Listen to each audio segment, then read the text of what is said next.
ሰላም ሰላም የአገሬ ልጆች እንዴት ናችሁ? ደህና ናችሁ ወይ? ዛሬ እንግዲህ አሁን የወጣ መግለጫ አለ። አንዳንድ ጊዜ ስለ ዲያስፖራ ብዙ የምንናገር አይደለንም። ዲያስፖራዎች ሆነን ግን ሌሎች እንዲናገሩልን እንጠብቃለን። ሌሎች እየታገልን ስለ ራሳችን አንታገልም።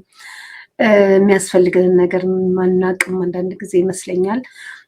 ግን ስለ ራሳችን መቆም አለብን መጀመሪያ እንደ ዲያስፖራ ኢትዮጵያውያን ትውልደ ኢትዮጵያውያን ከዚህ ከምንኖርበት ሀገር ሆነን ወይም ደግሞ ከሌላ ቦታ ሆነን ያለ ነው ሁሉ ስለ ራሳችን ሊመለከተን ይገባል እና ሰሞኑን በጣም ብዙ ሰዎች ያበሳጨ ንግግር እንደነበረ ታስታውሳላችሁ እና ብዙ ሰዎችን ማንቀሳቀሷል ብዬ አስባለሁ።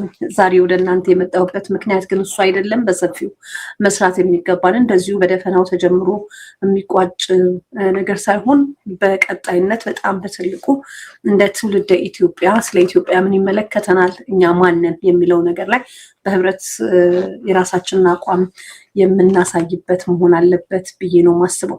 ዛሬ ግን ከሀገር ቤት የመጣ አስቸኳይ ጊዜ ማስታወቂያ አስቸኳይ የሆነ ስለሆነ ወደ እናንተ ለማድረስ ተገድጃለሁ። በቀጥታ እንዳለ እንደወረደ ነው ማነበው።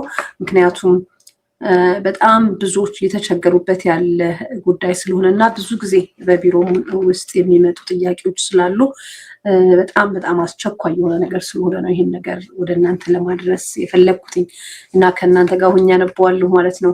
የአሜሪካ ዜግነት ላላቸው ትውልደ ኢትዮጵያውያን በሙሉ በሀገራችን የኢሚግሬሽን ሕግ መሰረት ከተፈቀደላቸው የቆይታ ጊዜ በላይ በተለያየ ምክንያት ለቆይታ ጊዜ ያለፈባቸው ወይም ደግሞ ኦቨርስቲ ያደረጉ እና በኢሚግሬሽን ደንብ መሰረት ለገንዘብ መቀጮ የተዳረጉ ትውልደ ኢትዮጵያውያን አሜሪካውያንን የመክፈል አቅም የሌላቸው መሆኑን በመግለጽ ቅጣቱ እንዲነሳላቸው እና የሀገራቸውን የኢሚግሬሽን ሕግ አክብረው በህጋዊ መንገድ መንቀሳቀስ እንዲችሉ የቅጣት ምህረት ጥያቄ በተደጋጋሚ ሲያቀርቡ ቆይተዋል።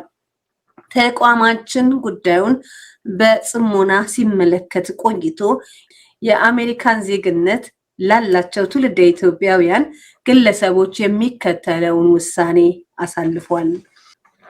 አንደኛ፣ ከ18 ዓመት በታች ለሆኑ ህፃናት ቅጣቱ ሙሉ በሙሉ ተትቶላቸው ወደ ህጋዊ የቪዛ አሰራር ውስጥ እንዲገቡ እንዲደረግ ይላል። እንግዲህ ከ18 ዓመት በታች ያሉ ልጆች ታዳጊዎች በወላጆቻቸው መሰረት እስከ 18 ዓመት ድረስ ከሚደርስ በፓስፖርታቸው ላይ በአሜሪካ ፓስፖርታቸው ላይ የሚደረግ ስታምፕ አለ።